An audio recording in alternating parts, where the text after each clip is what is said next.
Joining the show today is NHL Insider, who you can check out with The Athletic, TSN, and SDPN. Chris Johnston. Chris, appreciate you jumping on with us. Good to be here, guys. How are you?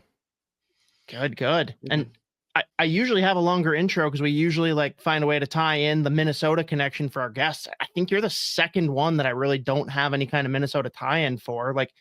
Do you have any memorable experiences in Minnesota, or have you spent any extended time here? Yeah, the most memorable is maybe not a great one, but years ago I was covering the Leafs for a game in Minnesota. It was on New Year's Eve, and someone stole my jacket out of the media room. Wow. My most memorable, and we were going to Winnipeg next. So my most memorable visit to Minnesota was being jacketless in early January between Minnesota and Winnipeg. And we got to Winnipeg on January 1st. And of course, all the stores were closed. So I just was grinning and bearing it. But I've also had some great visits to Minneapolis and to St. Paul as well, too. So it's not all bad. Well, I know you came in the summertime, which is the best time to come, I think, with your girlfriend, right? And to watch some Jays Twins games, I think, recently. Yeah, it was in May a couple years ago. We came and caught a Jays game. We stayed in Minneapolis. Obviously covering the NHL most of the time. I spent my time in St. Paul, but we had a great trip there and enjoyed some nice runs along the water. And so it's not all bad memories, but that one does stick out. That time someone stole my jacket in the middle of winter. Did Russo or Sickman find out who stole the jacket, or was it's always a mystery that hasn't been discovered yet? I guess. Never. It was never solved. It's one of those unsolved. I should have got Inspector Russo on it. I don't even know if I told him about it at the time, but if anyone could have cracked the code, probably would have been him. Who steals a jacket in the middle of the winter? Come on now, just do it. I mean, lost their jacket. I should say, I don't know. Someone might have thought it was their own and taken it by accident. It's possible it wasn't stolen. All I know is my jacket was no longer there, and I didn't have one to wear when I left the rink. Well, as you can see, our podcast is called Fellowship of the Rink, stick tap to Lord of the Rings kind of fandom for us. Are you a Lord of the Rings fan, or is there any kind of nerd itch that you have to scratch every once in a while? Book series, movie series, something like that. That's kind of your thing. I'm not really that nerdy, if I'm going to be honest. I mean, I'm certainly not cool either. So I exist somewhere in the middle. But as a kid, I was big time into sports, as a fan and played sports. And even now, most of my downtime, I like watching the NFL or, golf when it's the PGA Tour season or things like that. So my brother was into all the more nerdy things. He had a huge comic book collection. I think he still got it somewhere. And all his kids are into that stuff. But for whatever reason, I just never watched a lot of movies or anything like that. So I've got no animus for Lord of the Rings, but I don't know a whole lot about it either. I've never seen any of the movies. What's the last movie you watched? Ooh, I watched a cheesy Christmas movie yesterday. So bad. I think it was called it was actually kind of funny. Bad Moms something Christmas. It was actually Mila Kunis, I think, in it. Yeah, there's some off-color jokes in there. It wasn't your typical run-of-the-mill feel good one, but it was on at my in-laws' place, and it was actually really good. We were laughing. Well, I know your passion for running, so I wasn't sure what your consecutive days running streak is at right now. Which is even more. I'm approaching 1,700 days. I don't know the exact number, but I'm in the 1,600s now, and hoping to keep it going to next fall where I can get to 2,000 days. That seems like that's the next major milestone in my head. It's kind of a Cal Ripken streak for runners or people who live in Toronto or north of the border. It's a pretty good streak, especially people who. Yeah, and because I do it mostly outside. That's 99% of days completed outdoors. Every once in a while, if I'm in a travel situation, I'll go on a treadmill at a hotel or something just because I might not know where I am or what have you. But for the most part, I like to run outside even in wintertime. For sure. Well, let's talk here then, Chris. National view of the Minnesota Wild, Bill Guerin, everything that's going on right now. And I know people like Pete Blackburn have, certainly made it known that the Wild have historically been viewed as boring. And the sports books say 22-1 still, even though they're leading the league. What is the view widely outside of Minnesota on Guerin's work and the Wild? Well, I mean, it's hard not to be impressed with it. I mean, at a certain point, we're beyond the early stages of the season, right? If it's after 2 weeks, you might react about a team, but at that point, there's still a lot more to be proven. Obviously they haven't accomplished anything yet, but it's certainly hasn't escaped the notice of the national gaze. I don't think, how strongly Minnesota started, how consistently they've performed. And, they may have been boring once upon a time in the outsider's view, but I think ever since Caprizov showed up, which obviously is a number of seasons now, they get a little bit more love nationally. I think he gets some attention. He's obviously produced a lot of highlight reel type of plays and things. So, maybe that from the Jacques Lemaire days, it's sort of you earn a reputation, and it can be hard to erase it even once you've outgrown it. But I do think the Wild have outgrown it, and they've been really one of the most positive stories of the year so far, because while I wasn't down on the team, I certainly didn't peg this kind of start, and to see them, right up at the top of the standings. And you look, Chris, other than the fact that I went on paternity leave, which is a big reason why that they're doing well, they don't have a lot of changes to the roster going into the season, right? Like Jacob Lawaka was brought it in. Obviously, they were healthy going into the season with Spurgeon coming back, but there wasn't a lot of wholesale changes. Hines is still the coach that you're in their system, but just can you sense from watching a little bit what been a little bit difference maker in your eyes from afar? That's a little tougher for me to put a finger on. I will say though, I think it speaks to where the league is in a lot of ways. I mean, it just seems like there's not a huge separation between teams like there once was. And I don't know if that's the sort of obsessive chase of parity league wide that the league wants. It almost pulls everyone more into a middle versus having a lot of teams at the bottom. I mean, we certainly do have a couple teams at the bottom that I'm pretty confident are going to remain there, but for the most part, there's not a huge gap. And so things like health, getting some better goaltending, all those little factors I think can stack up. But, the Wild were, at least before they made the coaching change last November, I mean, they've been a pretty good team for a period of time, I'd say. I mean, I know it was a rough start to last season, and that resulted in the Dean Evason firing, but all things being equal, they've been certainly above average team, or above the middle line, and you're seeing the best of it right now. And certainly doesn't hurt rather to have some elite performers, even a second year of Brock Faber. I mean, the amount of minutes he can play. I mean, I think those things, small steps in his game, even though, it's the same player, but he's not the exact same because, he's gained more experience and is finding his footing even more in the league. And I think that's helped push the team forward as well. Obviously, the big move over the weekend, Jiricek, a very high rated prospect with Columbus Blue Jackets, number 6 overall pick just a few years ago. A little bit on the outs there, from what we gather, is skating was an issue with him. But what's the overall rate on him as a player and prospect, and what his upside is, and what did you make of kind of how much the Wild gave up in that particular deal? Well, the upside's massive, right? I mean, that explains what they paid, all those draft picks, as well as Damon Hunt. And, when you have a 6'4" defenseman who's just turned 21 here in the last couple of days, shoots right. I mean, those kind of players in the NHL, they're not very plentiful. And the ones that are, make a lot of money usually. So, I think whether or not he can become, what made him a 6 overall pick a couple of years ago, that's the to be determined part. And, but I can see why the Wild were so, keen to get him, because this is a weird trade. I mean, think about it. Columbus is still in a rebuilding process. This is a player they've taken who obviously they feel they know what he is. That clearly, if they're trading him, I think it's implied that they don't believe he's going to become a difference maker as an NHL player, or else why trade him? But there's still a lot of time for him to have a say in that, and for the development team with the Wild to work with him and to get him under his feet. I mean, it has to be said, he didn't have a very stable, beginning of his NHL career. The Blue Jackets have changed management. They've changed the coaching staff a couple different times.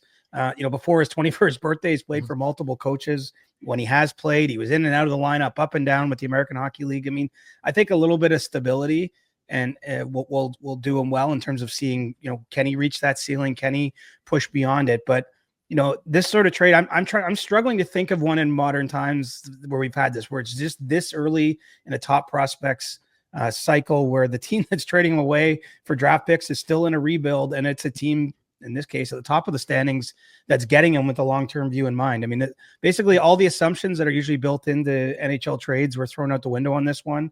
And I think it's a bold play for the Wild. If they can turn him into something, I mean, we're going to look back on this, even with all those draft picks, and say, what a home run to get that guy before he'd even really established himself as an NHL player. And people ask me too, like, how that's a lot to give up. And I tell them, first of all, they hope that conditional first rounders like in the mid-20s, right? If the season goes the way they want it to go. And they've drafted probably more players in the last 4 or 5 years than most teams have. They haven't really traded a lot of their picks. And some of the prospects are coming and going to be playing in the NHL, they hope. And I guess the big crystal ball is to have the, Brodin, Faber, Middleton, Spurgeon, Byam, and Jiricek. That's a pretty good 6 right there, going forward for a while. So I guess if you look at that way, if you build your team from the goaltending and defense out, I guess that's kind of one strategy to look at it if this guy does turn out. Right. And some people do have those pick valuation models where basically every pick has an expected value that you can put a number to. And, to simplify it down, essentially, if you add up the expected value of those picks, it's roughly a 6th overall pick. I think that informed a lot of the discussions in terms of arriving at that final trade price. And so, really what you've done is you've given up quantity in terms of number of picks for quality. And, a lot of this will now hinge on whether Jiricek becomes the kind of NHL player that obviously Minnesota thinks he can. If he does, I'm pretty confident in saying they're probably going to win the trade. Now it's going to take us 20 years to figure this out. I mean, that 27 second rounder, that kid's still like a freshman in high school or something right now. So it might be a long way being able to until they're doing the trade tree on this one, it's going to be a long way in the future. But I think if Jiricek becomes a regular NHL player, a contributor, someone maybe eventually is on their second pairing, that's a pretty, you'd make that trade. It's just, this is the unknown. You're dealing with human beings. There's aspects that no one can know for sure, but I admire how bold they were. And I think it is interesting that one of the better teams in the league was the one pulling the trigger here. I mean, it tells you a lot of what the organization thinks of this player. And, draft picks aren't worth much. You want players, you want people to make a difference. And, this guy's up with the NHL team now. I know he's not going to play tomorrow, but he's someone that's going to play games for them soon. And you're getting that return now versus waiting, 5 years down the road just to make a selection. Yeah. And Michael Russo came on with us earlier this year and basically said, with everyone that put the Wild down at like 6 or 7 in the Central in their preseason rankings, the fact that they're doing what they're doing, is there a world where you can argue Kirill Kaprizov out of the Hart Trophy? Not based on what we've seen so far. No, I mean, the thing is we don't vote on, 25, 30 games segments, but, at this point in time, if we had to vote today, I'm reasonably sure he'd win going away. What a start to the year, what a start to his career. I mean, he's been electric really since he entered the league.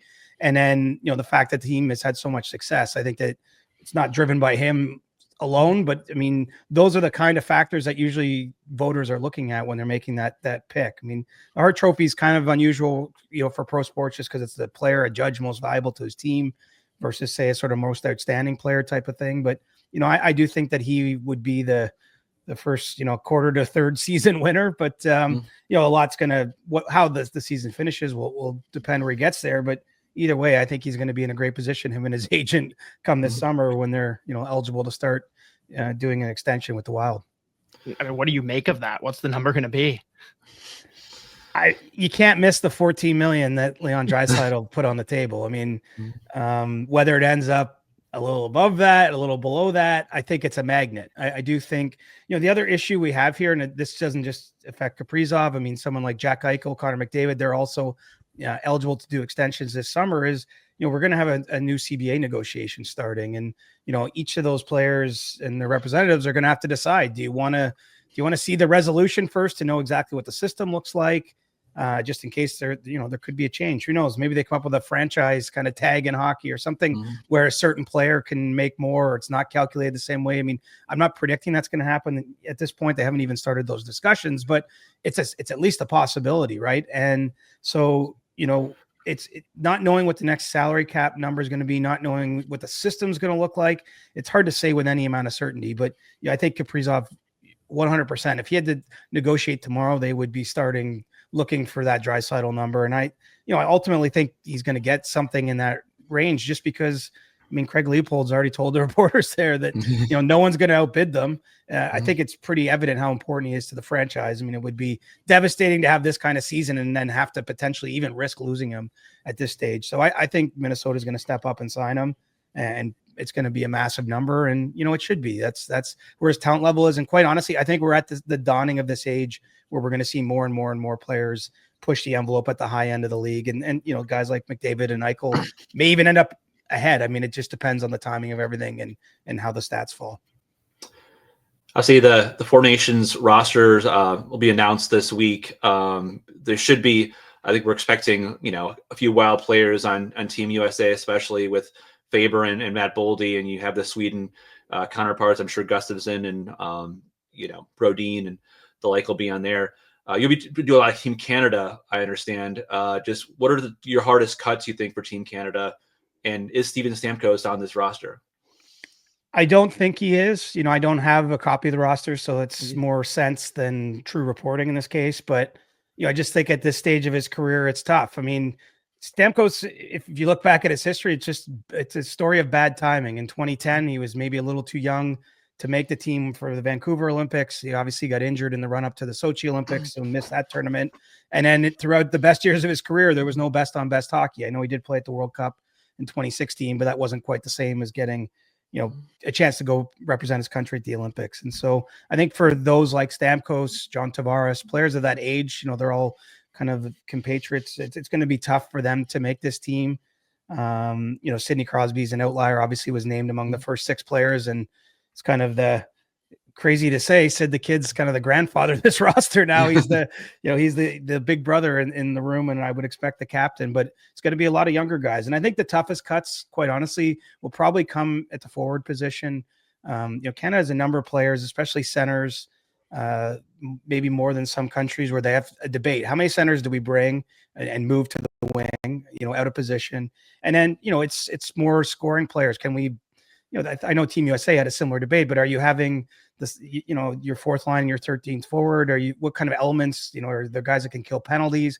And so I think, there are players like Mark Scheifele, who's had a really nice start in Winnipeg that I think could go either way. It's not saying he's not on the team, but if he wasn't, it's just because he kind of fills an offensive role primarily. And Canada has a lot of offensive players ahead of him. I'll start with McKinnon, Marner, obviously McDavid. You go down the list, you get the all these guys are kind of guaranteed to be on the team. And then basically your question is, do we have Mark Scheifele on the fourth line, or do we just maybe have someone who's better adept? Tom Wilson, for example, is a player I know Canada has looked at pretty closely here in the run up to this tournament, who, brings a different element. So, I think the forwards is positions where Canada is the deepest.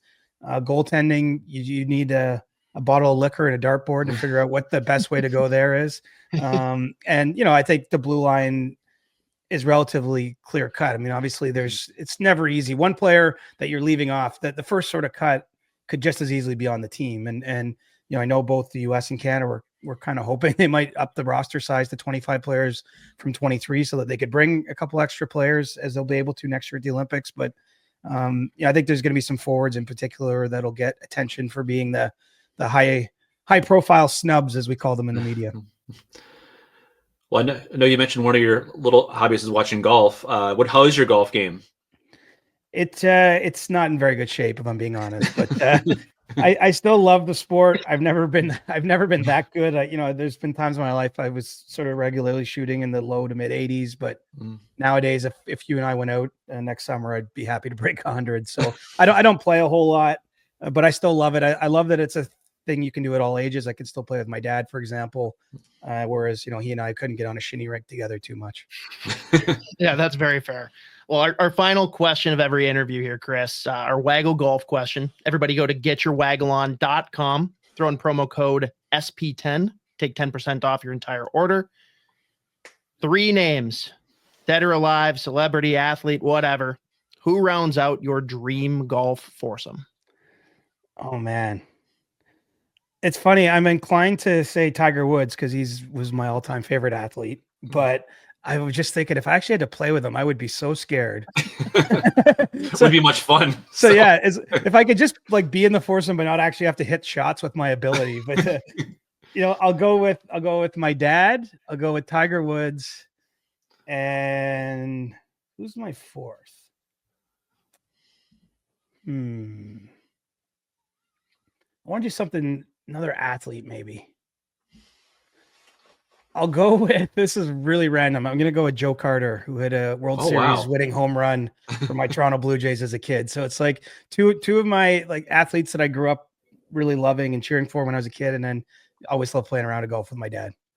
So who's in your card? Is you and your dad, and then other two guys? Are you gonna split it up? Yeah. Your dad gets Joe Carter, and like you get Tiger, and kind of like work out that way. Those other guys are probably hitting it into another area code. my dad and I are probably the short hitters in that group, so we'll share the cart together and probably chuckle up the fairway. Good game of card golf there. Know your partner, right, to play the right place. So yeah, the problem for my dad is he doesn't miss a fairway. He doesn't hit it long, whereas I don't know which direction it's going. We could be left, we could be right, occasionally down the middle, but we'll have a good ride either way. Awesome. Well, thanks, Chris, for joining us. I appreciate it. Look forward to catching up to you once I'm a little back off leave here in a week or two. But yeah, hope you have a great Christmas. If I don't talk to you before then, and hopefully we'll catch up after that. Right on. Thanks for having me, guys.